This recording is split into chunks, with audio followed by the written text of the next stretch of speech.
Lynn Yates, Jen Latta, Frank Isola, Bill Barnwell. Prefer was the word in the report of Davante Adams. He prefers to be traded. Medium rare, an aristocrat. He prefers it. And like was what Antonio Pierce's social did to a post about him moving on. So where preference and like lives in this Adams trade market. Let's go around the horn. I think Bill wrote about that.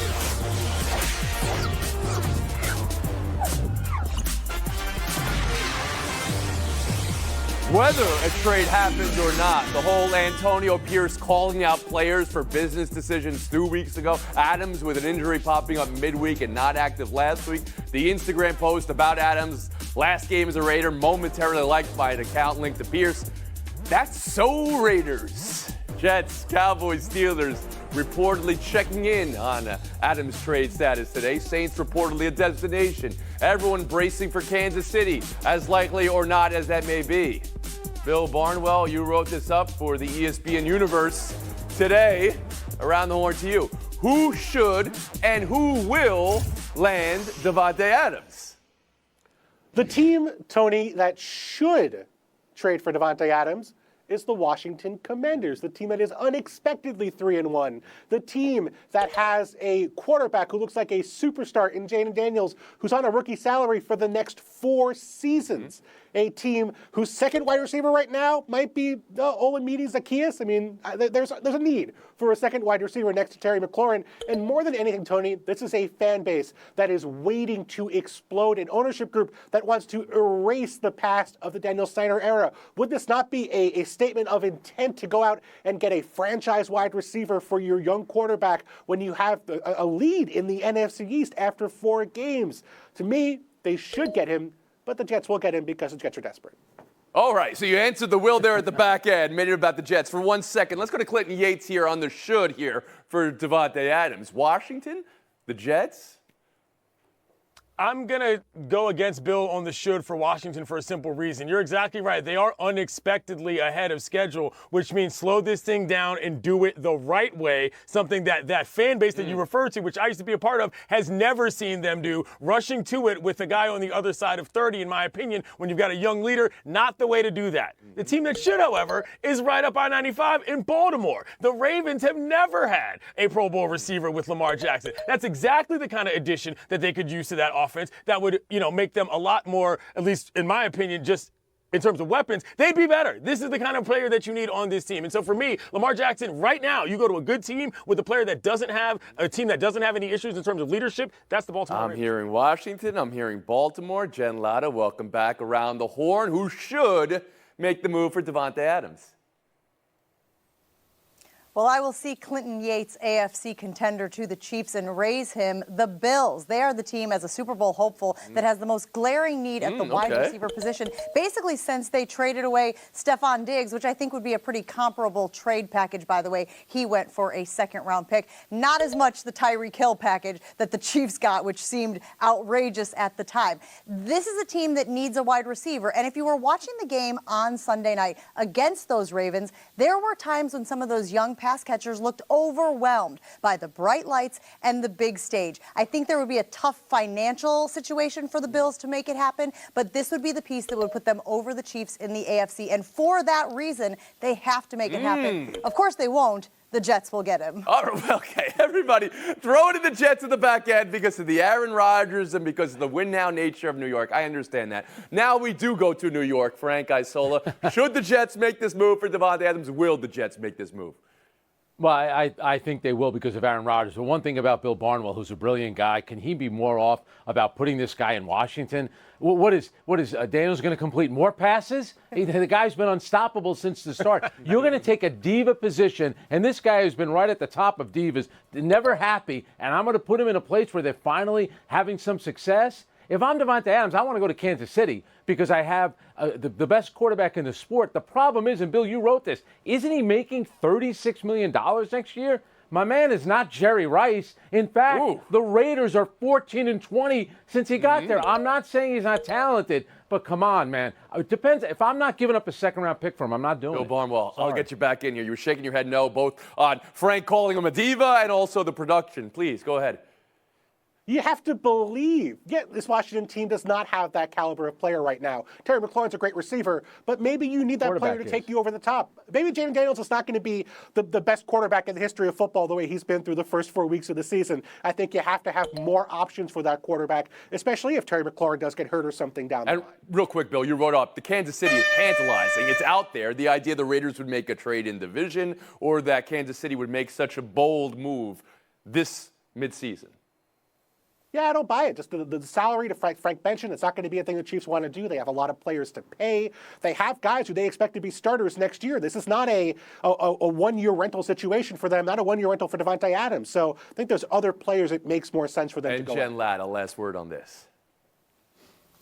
Well, to the point about the financials, guys, no matter where he goes, whoever trades for him, they're going to have to restructure that deal. So I don't see that as something that keeps a team from trading for him. But now we arrive at the Jets, which I heard from half the panel, the likely destination for Davante Adams. They were pulseless in that loss on Sunday to Denver. They got to work through some of the things on their own. One of them is Aaron Rodgers, of course, and Robert Saleh and the idea of cadence. The other is another wide receiver. Here's Garrett Wilson this week.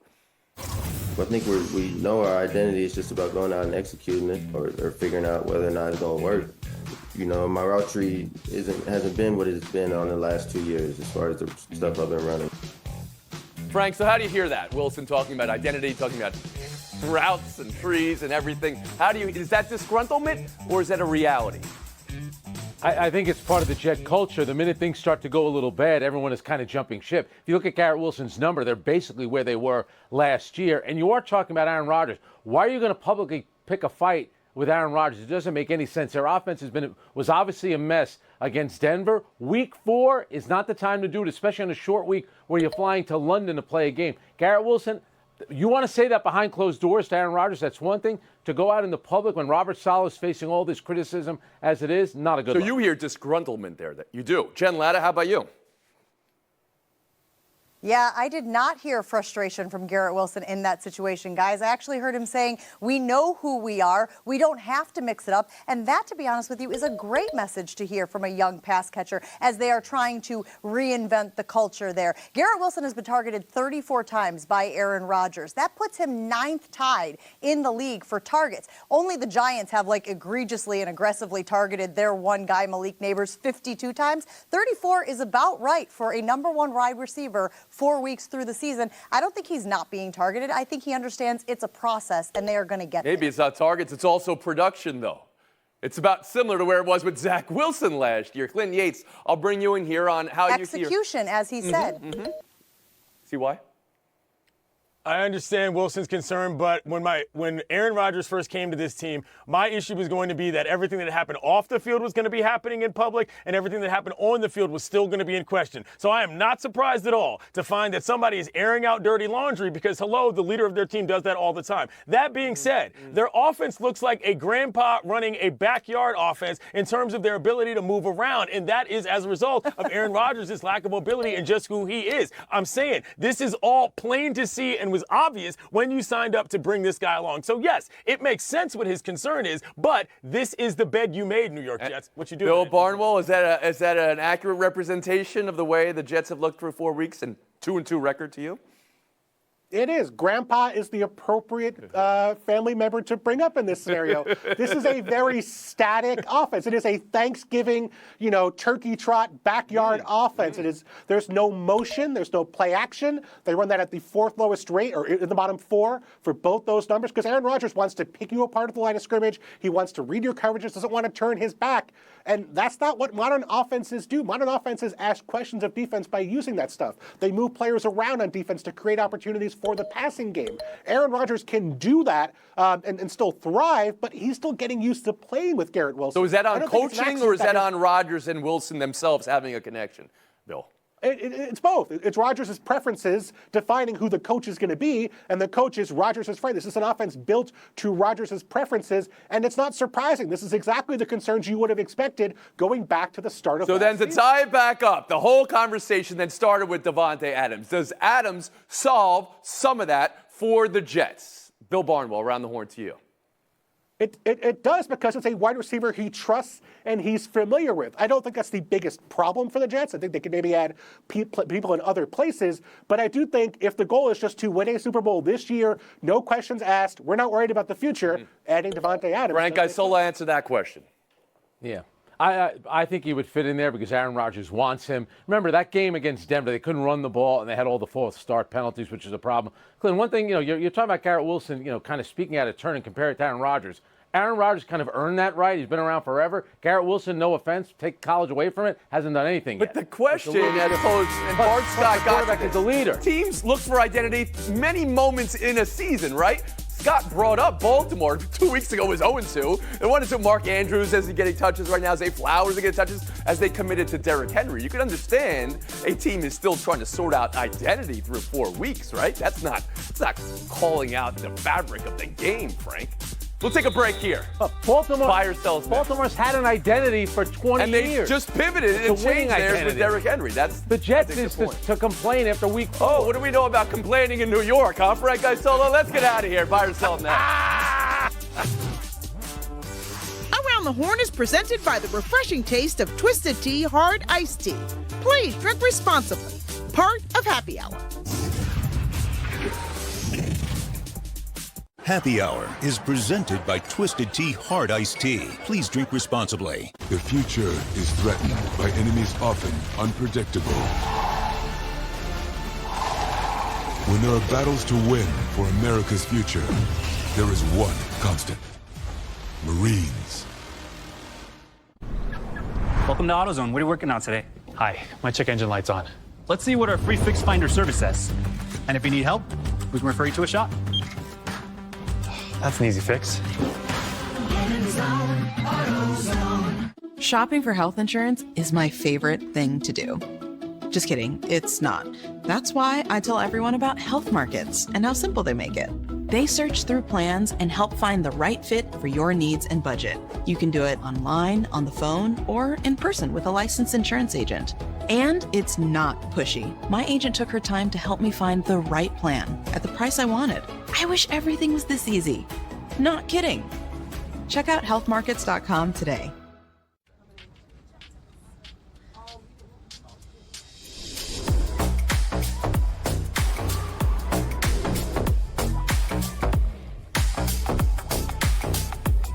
Starburst gummies, different every time. This week only at Domino's, get unlimited mini-priced pizzas for 50% off when you order online. Choose any size pizza you want, any crust you want, and any toppings you want. Oh, and any... Welcome back to Around the Horn, coming to you from the Seaport, brought to you by Chase. Liberty 88, Aces 84. It's 2-0 New York. Ionesco's been dominant in this series. We go to Vegas on Friday. Two-time defending champs play for survival. How Becky Hammon got into her team in the huddles, Kelsey Plum specifically, and again after the game is our story today. Take a listen. Well, quite frankly, we haven't had the edge all year. We found it the last month. I feel like we've gained a lot of ground, and this is why three-peating is hard. Let's be real. The whole league has been pissed off for the last 8 months, and my players are in commercials and this and that and being freaking celebrities, and you get distracted. Clinton, buy or sell that coming from Hammon mid-series, down 0-2. I'll buy every single part of this. I mean, between the tone of her voice and the look on her face, it seems like she's fed up with what this season has been. And let's not forget, this has been kind of an unusual WNBA season for this franchise specifically. There was the De'Erica Hamby situation that was difficult for them earlier as a franchise. There was that whole weird sponsorship thing that became a bit of a controversy. And then there was an Olympics. And that's never mind all of the stuff with the rookies. I completely believe her when she says what she says because it makes sense. Jen Latta. Classic case of hunter and hunted. They have been hunted all season long, and I think that the parity in the league is a big part of this as well. As the Aces have been the top dog for as long as they have been, guys, other teams have closed the gap. The Liberty are an example, the Lynx are an example, and the Aces have to come to grips with that. They have to get better. There were self-inflicted wounds in this series, in that game in particular, and Hammond has no excuse and will not tolerate it. Yes, and specifically in the game, Frank Isola. The grit, the defensive focus that they have maybe not showed to the coach's liking, but a call out like that in and after the game, buy or sell it? I disagree with it. I mean, you want to say that after your team gets eliminated, that's one thing. And to me, you're not giving the better team, and the Liberty have been the better team all season long, record-wise, and against also the Las Vegas Aces. And also another thing, Becky, you want to talk about, being ticked off at players because they became celebrities. It's not anybody on your team to play on another team. Let's get the facts right. Okay, wait. Let's just focus on one thing. She did give the Liberty a ton of credit in her other post that we didn't put right there about this is a tough place to win in. We've only won one game in this building in the last 3 years, and that was game 4. She did acknowledge the competition. Bill Barnwell, on a coach, is it motivation to call out a team like that, or is it something else in your mind mid-series?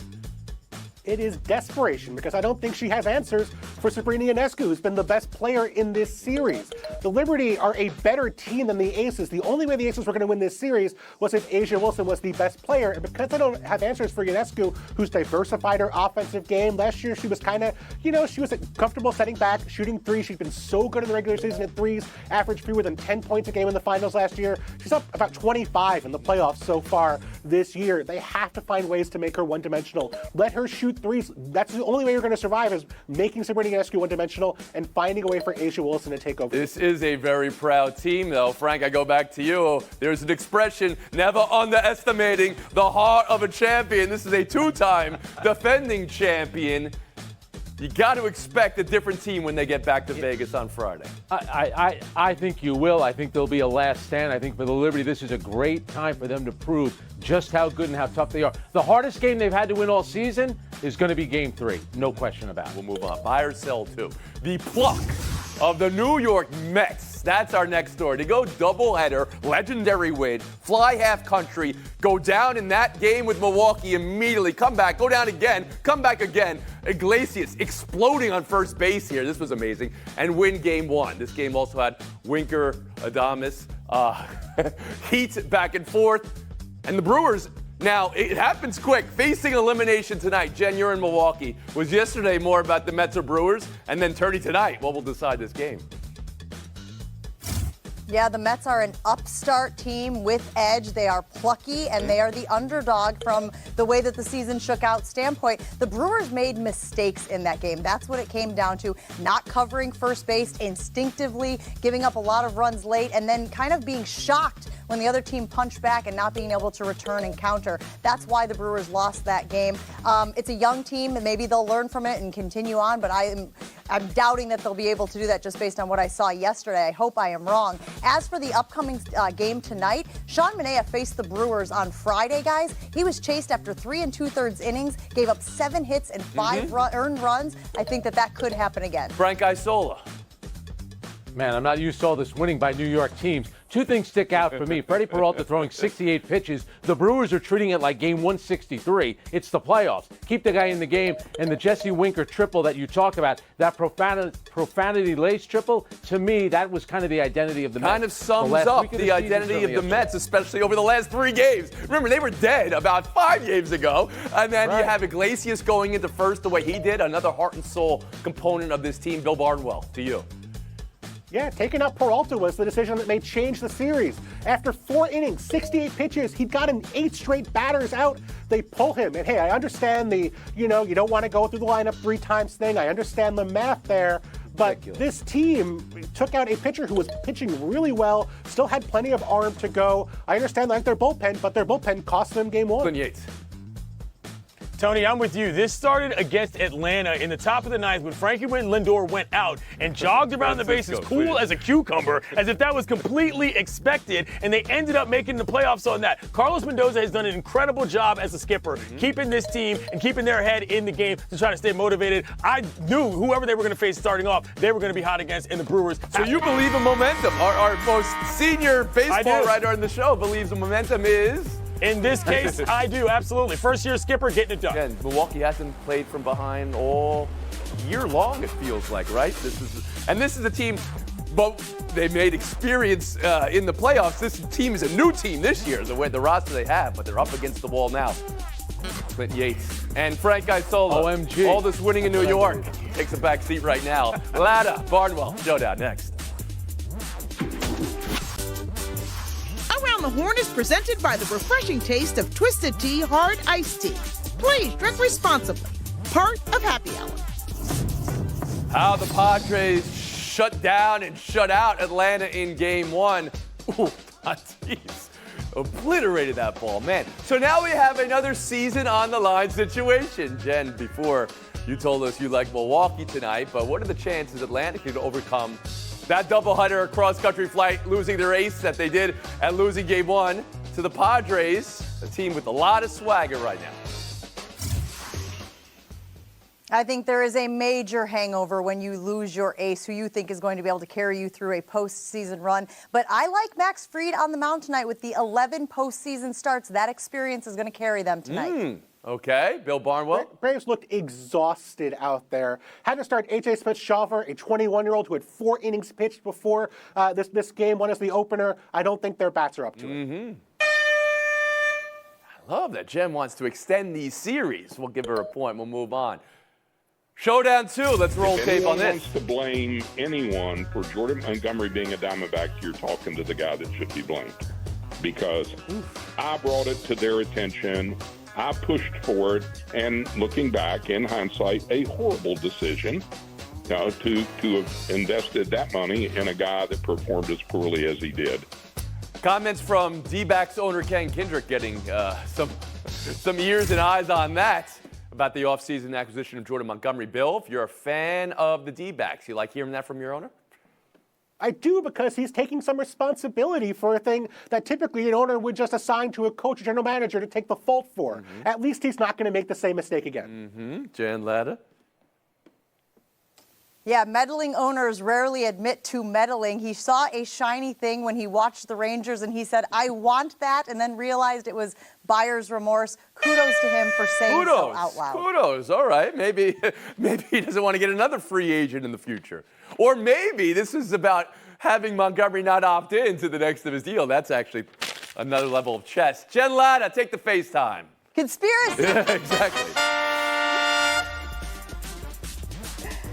Yesterday was the 2-year anniversary of my dad passing away, which is a date that is only relevant to my family and people who knew him. But the day before, Pete Rose passed away. And Pete Rose was my dad's absolutely favorite baseball player. Every chance he got, he would tell us about Charlie Hustle and how he went about the game the right way. Did he make mistakes? Yes, but he deserved to be in the Hall of Fame. That was my dad's big stand. And I can only imagine that the two of them are having quite the conversation today as they celebrate in heaven. We're on a 23-and-a-half hour break. See you tomorrow around the horn.